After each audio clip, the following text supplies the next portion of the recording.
আমার সেন বেড়েছে সুন্দর।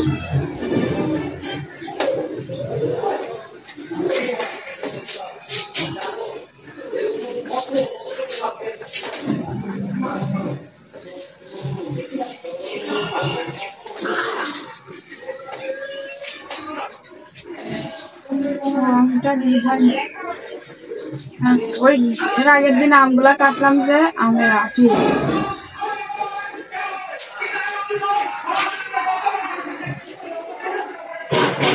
কাটি দে, ওইটা লালটা দিয়ে কাটি দে। এখানে আমি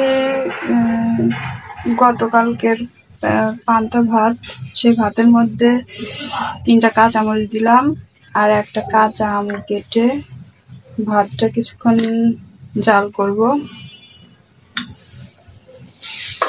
আমটা সিদ্ধ হয়ে গেলে পরে এটা সবকিছু দিয়ে বাগার দিতে হবে আর কি।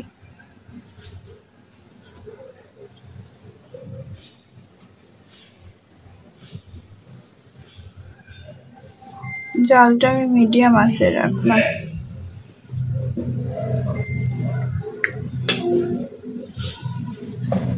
সামান্য একটু হলুদের গুঁড়া দিব।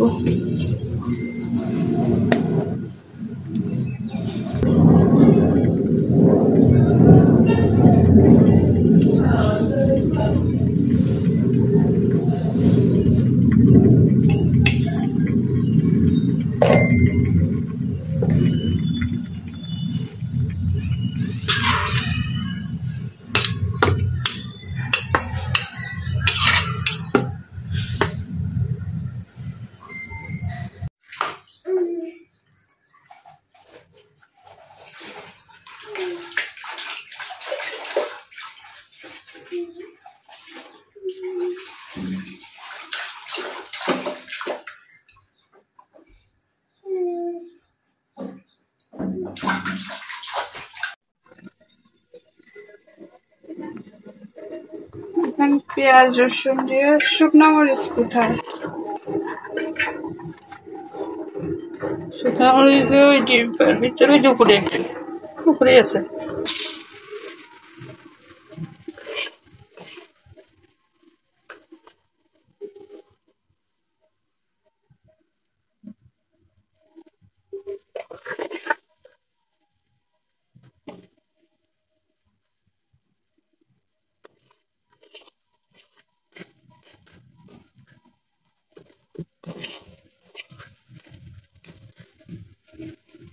আমাদের পাবনায় রান্না, সবাইকে স্বাগতম, দেখতে থাকো। এইসব অদ্ভুত রান্না শুধু কি পাবনাতেই হয়?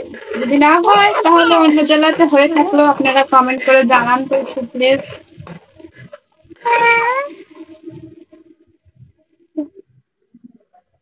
চুলাটা আমি মিডিয়াম করে দিচ্ছি।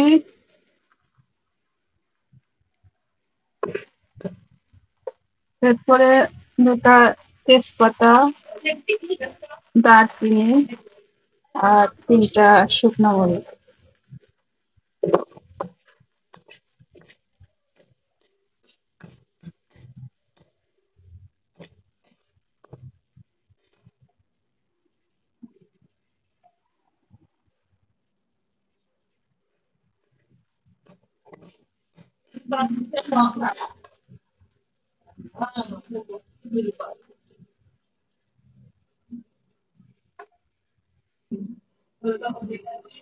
মরিচ গুলা একটু কেটে দিলে ভালো হতো।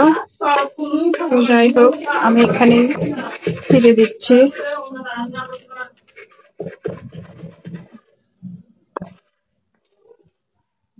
ঠিক আছে, এটা ভাজা ভাজা হয়ে গেছে। এবার আমি যে আম দিয়ে ভাত সিদ্ধ করে রেখেছি ওটার মধ্যে ঢেলে দিচ্ছি।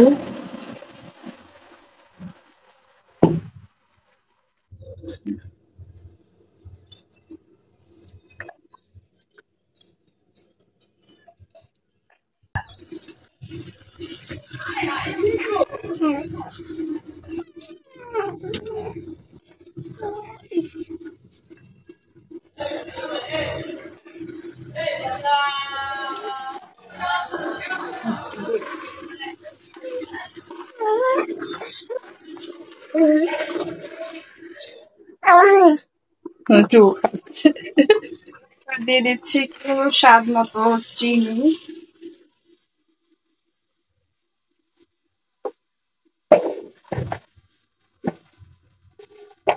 এক পিঞ্চ লবণ।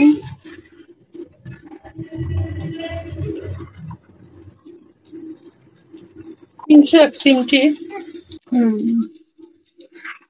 স্পুন এক চামচ।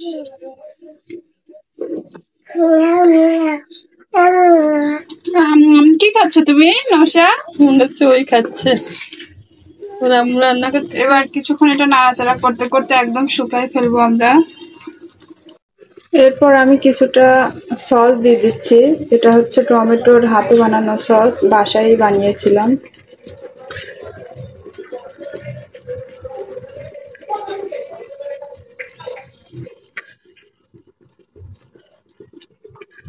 বাটির অর্ধেকটা দিয়ে দিলাম, বাস এতটুকুই। এটা অলমোস্ট হয়ে গেছে, জাস্ট এটা হলো শুকাবে আর কি কিছুক্ষণ নাড়াচাড়া করে।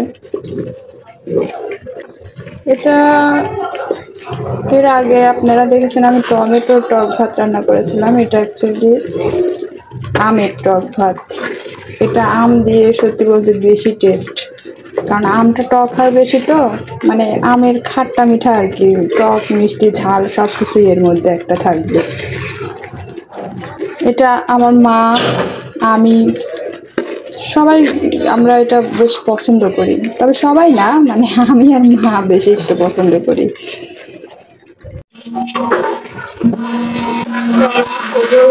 আমরা চুলা বন্ধ করে দিচ্ছি।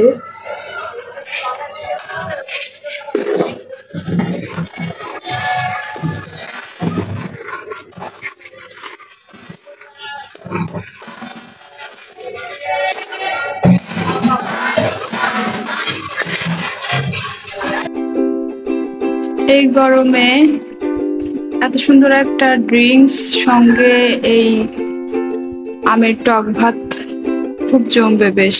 আপনারাও ট্রাই করুন বাসায়।